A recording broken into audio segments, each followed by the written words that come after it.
ذمہ دار تو حکومت بھی ہوگی اور اپوزیشن بھی ہوگی، ذمہ دار تو پارلیمان ہوگا، عوام کی نظر میں تو ہم ذمہ دار ہیں۔ اور حقیقت یہ ہے کہ اس ملک میں کوئی سویلین اتھارٹی اس وقت موجود نہیں ہے، کوئی نظریاتی سیاست موجود نہیں ہے۔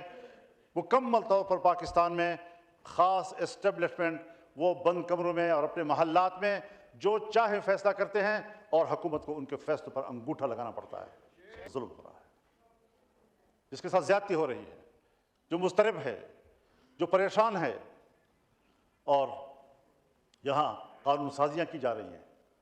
پہلے ریاست کو تو مضبوط کرو، پہلے اپنے ریٹ کو تو مضبوط کرو۔ قانون آتا ہے، پاس ہوتی ہی پورے ملک میں نافذ العمل ہوگا، پورا ملک آپ کے ہاتھ میں ہوگا تو نافذ العمل ہوگا۔ آپ قانون بنا رہے ہیں، کس کے لیے بنا رہے ہیں؟ اس پر بات کی جاتی ہے کہ حکومت کا یہ اقدام صحیح ہے یا غلط ہے، اور اگر اپوزیشن ایک صحیح تجویز دیتی ہے تو حکومت فراخ دلی سے اس کو قبول کرتی ہے۔ یہاں تو جہاں اپوزیشن کو کہیں پر ضد اور ہٹ دھرمی کا مظاہرہ کرنا چاہیے، 1 سال سے میں دیکھ رہا ہوں کہ حکومت کی سائڈ سے بڑی ضد اور ہٹ دھرمی کا مظاہرہ ہو رہا ہے۔ یہاں پر محکموں کے محکمے ملیامیٹ کیے جا رہے ہیں، ادارے ملیامیٹ کیے جا رہے ہیں، اور وہاں پر ہزاروں لاکھ کہ ہر بات ہنگامہ آرائی کے نظر ہو جائے گی، ہر سیشن آپ کا ہنگامہ آرائی کے نظر ہوگا۔ اور میرے خیال میں یہ حکومت چاہے نہ چاہے، لیکن اسپیکر کی ذمہ داری ہوتی ہے کہ وہ ایوان کو مطمئن رکھے۔ السلام علیکم ناظرین کرام، آپ کو مکمل ویڈیو دکھاتے ہیں۔ مولانا فضل الرحمان کا انتہائی تاریخی خطاب۔ مولانا فضل الرحمان نے جتنے بھی ظلم ہو رہے ہیں ان کے خلاف آواز بلند کر دی۔ مولانا نے کہا کہ یہ ظلم آخر کب تک چلیں گے؟ ظلم پھر ظلم میں بڑھتا ہے تو مٹ جاتا ہے۔ آپ یہ ویڈیو دیکھیے، پھر اس پر بات کرتے ہیں۔ کیونکہ مسئلہ ملک کی سالمیت کا ہے۔ ملک کی سالمیت کے حوالے سے کم از کم میرے مشاہدات یہ ہیں کہ ملک کی سالمیت کے حوالے سے پالیسی ایوانوں میں نہیں بنائی جا رہی، حکومتی حلقوں میں نہیں بنائی جا رہی، بلکہ بند کمروں کے اندر ماورائے حکومت، ماورائے سیاست، ماورائے پارلیمان پالیسیاں بنائی جا رہی ہیں، اور ہمیں ایک لمحے کے لیے بھی اس کی اجازت نہیں ہے کہ ہم ریاست کی بقا، اس کی سالمیت کے حوالے سے یا کوئی بات کر سکیں یا کوئی تجویز دے سکیں۔ خیبر پختونخوا اور بلوچستان کی صورتحال اب کسی سے پوشیدہ نہیں رہی ہے۔ ہم ان کے خلاف لڑ رہے ہیں، مسلح گروہوں کے خلاف جنگ لڑ رہے ہیں۔ جناب اسپیکر، ایوان بیٹھا ہوا ہے، ہم سب پاکستانی ہیں،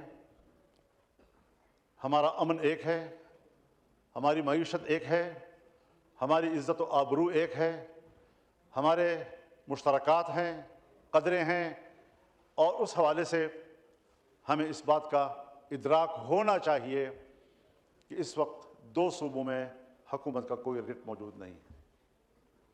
اور اگر میں آج وزیر اعظم صاحب اور ان کے خدمت پہ بصد احترام یہ عرض کرتا کہ قبائلی علاقوں میں کیا ہو رہا ہے، اس کے ساتھ متصل اضلاع میں کیا ہو رہا ہے، بلوچستان میں کیا ہو رہا ہے، تو شاید وہ یہی کہتے کہ مجھے اس کا کوئی علم نہیں ہے۔ اگر میرا حکمران جس حیثیت میں بھی ہے، ملکی معاملات کے بارے میں اتنا بے خبر ہے، اور مجھے یاد ہے ایک زمانے میں ہم نے مل کر کام کیا ہے، افغانستان ہمارے جرگے جاتے تھے، اور میں نے جب ان سے پوچھا تو ان کو کوئی علم نہیں تھا۔ کون فیصلے کرتا ہے؟ کہاں فیصلے کیے جاتے ہیں؟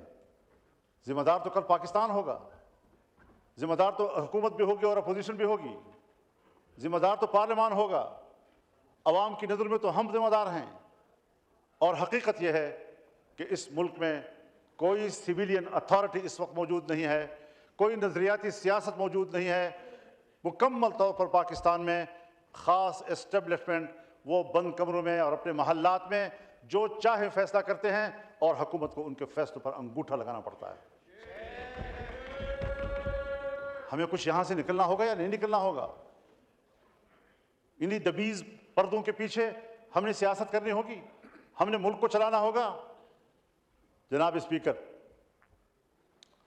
میرے علاقے میں ایسے ایریاز ہیں جس کو فوج نے بھی خالی کر دیا ہے. پولیس تو خالی کر چکی تھی.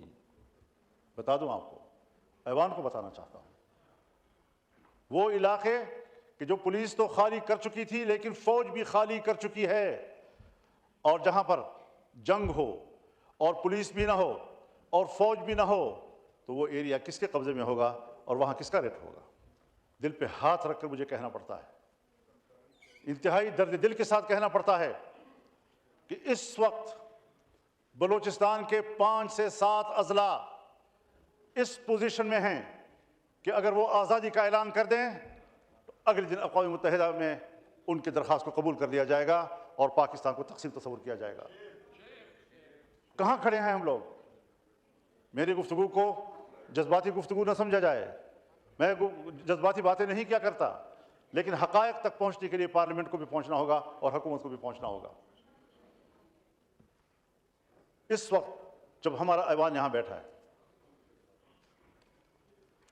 صوبہ خیبر پختونخوا کے جنوبی اضلاع, اس وقت وہاں کوئی حکومت نہیں ہے, وہاں کوئی پولیس نہیں ہے. پولیس چوکیاں اندر سے کنڈے لگا کر بند کر دی گئی ہیں اور پولیس عملہ اس میں محصور ہے, اور سڑکیں اور علاقے اور گلیاں یہ مسلح قوتوں کے ہاتھ میں ہیں. کب سوچیں گے ہم ملک کے لیے؟ کب سوچیں گے ہم اس بات کے لیے کہ اس ملک کی بقا کا بھی کوئی سوال ہے؟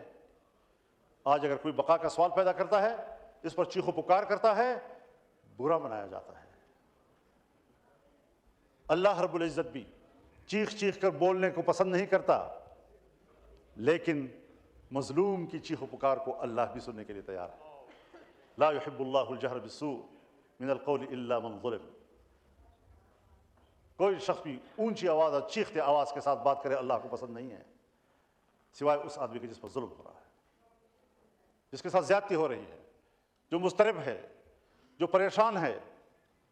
اور یہاں قانون سازیاں کی جا رہی ہیں. پہلے ریاست کو تو مضبوط کرو, پہلے اپنے ریٹ کو تو مضبوط کرو. قانون آتا ہے, پاس ہوتی ہی پورے ملک میں نافذ العمل ہوگا. پورا ملک آپ کے ہاتھ میں ہوگا تو نافذ العمل ہوگا. آپ قانون بنا رہے ہیں, کس کے لیے بنا رہے ہیں؟ ناظرین کرام, آپ نے ویڈیو دیکھی مولانا فضل الرحمان کا انتہائی تاریخی خطاب. مولانا فضل الرحمان نے کہا کہ اس وقت خیبر پختونخوا اور بلوچستان کے جو حالات ہیں وہ کسی سے ڈکے چھپے نہیں ہیں. حکومت صرف اور صرف اپنی حکومت بچانے میں لگی ہوئی ہے. اس کو کوئی پرواہ نہیں ہے کہ خیبر پختونخوا میں کیا ہو رہا ہے یا بلوچستان میں کیا ہو رہا ہے. اس طرح ظلم ہو رہے ہیں, عوام ایک دن آپ کے خلاف کھڑی ہو جائے گی.